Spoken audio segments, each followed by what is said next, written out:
Sizning ham farzandingiz maktabda o'qiydimi? U holda bu videoni oxirigacha ko'ramiz. Hech ahamiyat berganmisiz farzandingizni qanday o'tirishiga, yurganda qomatini qanday tutishiga?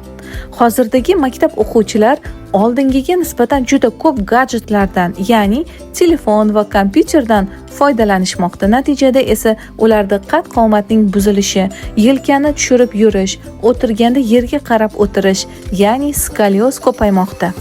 Xuddi shunday muammo bilan bizning Evamid bolalar klinikamizga 3-sinfda o'qiydigan bir qizchani olib kelishdi. Ularda birinchi bosqich skolyoz aniqlandi va biz ularga kerakli muolajalarni olib bordik. Natijasiga esa o'zingiz guvohi bo'lib turibsiz. Qad-qomatlari tekis va tik yuradigan bo'ldilar.